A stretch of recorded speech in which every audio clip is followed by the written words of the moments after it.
Welcome to lecture series on data structures. In today's lecture series, let us discuss about breadth first traversal and graph.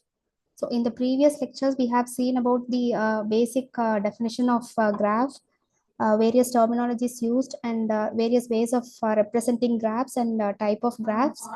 So when we come to the definition of graph, we can define graph as a nonlinear data structure. So this nonlinear data structure, it contains or it can be represented in the form of vertices and graphs. So like how trees are represented with the help of nodes and edges, graphs are represented with the help of vertices and edges. And we have represented trees using array and linked list representation. Similarly, when it comes to graph, we can represent the graph in two ways. One is using adjacency list and other one is using adjacency matrix. There are three major classification of graph or type of graph, such as cyclic and acyclic graph, weighted and unweighted graph, directed and undirected graph. So when when the graph edges forms a loop, it is cyclic, and if it does not form a loop, it is acyclic. And if the cost is mentioned for each edge, it is weighted, and cost is not mentioned, then we call it as unweighted graph. If the edges specify a particular direction, it is directed graph, and if they do not specify any particular direction, it is undirected graph. So these are the topics we are going to discuss today in our lecture series. So why we require breadth first traversal, and what is the process behind breadth first search, and what are the various traversal levels in BFS, and how do we implement BFS using Q data structure and its application. So now consider the following cases.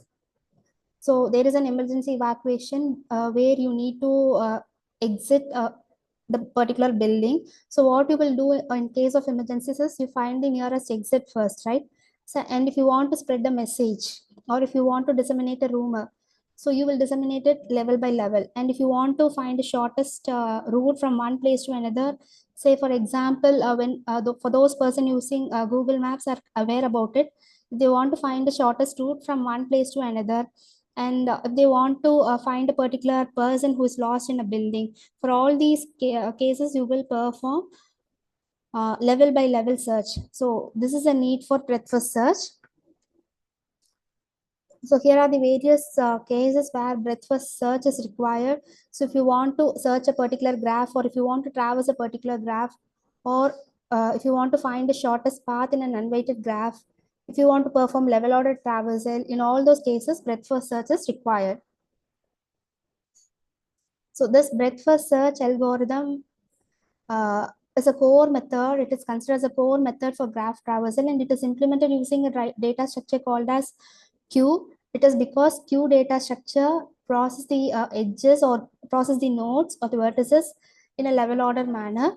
And here the immediate nodes to be explored first is visited. So here is the working of BFS. Consider this particular graph which contains 6 vertices A, B, C, D, E, and F. So when I want to initiate breadth first search from the vertex A, if I want to initiate the breadth first search from vertex A, so initially you will visit the vertex A. So once you have visited A, you will explore its adjacent vertices. So what are the adjacent vertices of A here? Here we have two adjacent vertices for A. One is B and the other one is C. So you will write B and C in the queue, and you will pop or you will dequeue the A. You will remove A from the queue and you will write it in the output. So now the next node to be visited is B, because B is the first node in the queue. So now visiting B in the sense exploring the adjacent vertices of B. What are the adjacent vertices of B? B has only one adjacent vertex, which is C. So remove B from the queue, write it in the output, and push the adjacent vertex D into the queue. So the next adjacent vertex to be visited is C. So C has adjacent vertex E. Now remove C from the queue, write it in the output, and insert E into the queue. So next vertex to be visited is D. The adjacent vertex of D is F. So remove D from the queue, write it in the output, and insert F into the queue. Next vertex to be visited is E. So the adjacent vertex of E is F, which is already present in the queue. So you can remove E, write it in the output. And finally, we only have F left in the queue. and the adjacent vertices of F, R, D, and E, which is already visited. So F can be removed from the queue and it can be written in the output. So this is how the breadth first search or the breadth first traversal works, and this is the order of traversal for this particular graph: A, B, C, D, E, and F. So if I want to explain breadth first search in a step-by-step manner, first step is to initialize the queue, and you have to mark which vertex you are going to start with. So initially you will create an empty queue and a visited set.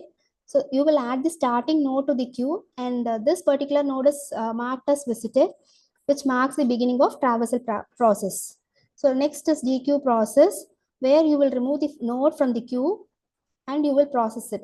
By means of processing, you will visit all the adjacent vertices. So for each unvisited neighbor for the particular node, you will mark it as visited and you will add it back to the queue for further processing. This process is continued until the queue is empty and or until the target is found. So which means that you have reached all the reachable nodes in a breadth first order. So this is a step by step for breadth first traversal.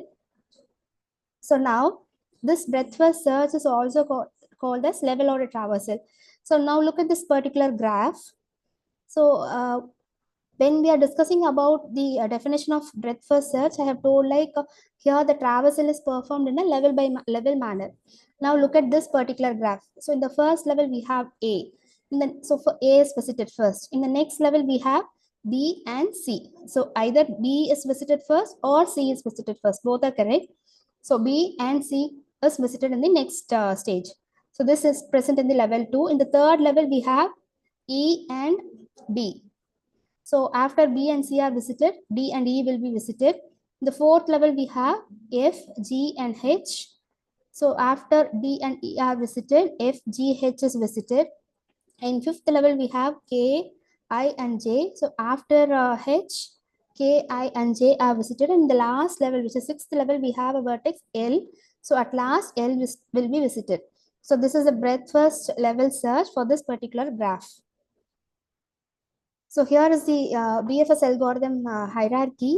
So mainly it is used for performing optimal traversal if you want to ensure efficient exploration of graph. So next, if you want to determine the connection in a particular network, yes, BFS can be used. And in case of finding shortest path in a graph, BFS is the best choice. And for many problem solving scenarios, which include which is versatile, BFS gives the efficient solution. And for all the basic graph traversals, BFS is right fit. So here are some of the applications of breadth first search.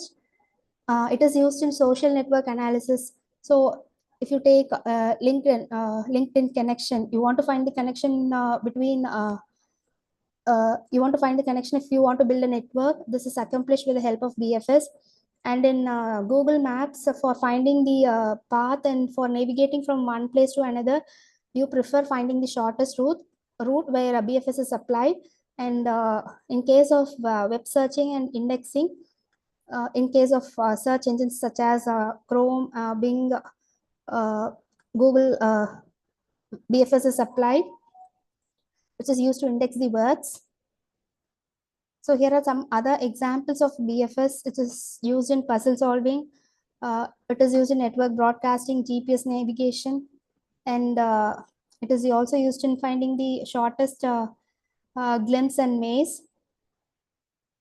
So now let us come to the summary section where we will discuss, let me discuss about the various topics we have seen so far.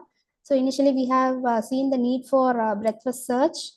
So one need for breadth first search is it is used for traversing and searching the graph. And next we have discussed about the breadth first search process or the working. It is implemented using the data structure queue where the vertices are visited in level by level manner. So traversal is obviously done in level by level manner. And the major applications of BFS includes Google Maps, social network analysis, web crawling, indexing, and many more. So here is an assessment question for you to evaluate yourself. So the first question is the data structure used in standard implementation of BFS. So previously we have, when we are discussing about working of BFS, so the data structure used to implement BFS is queue.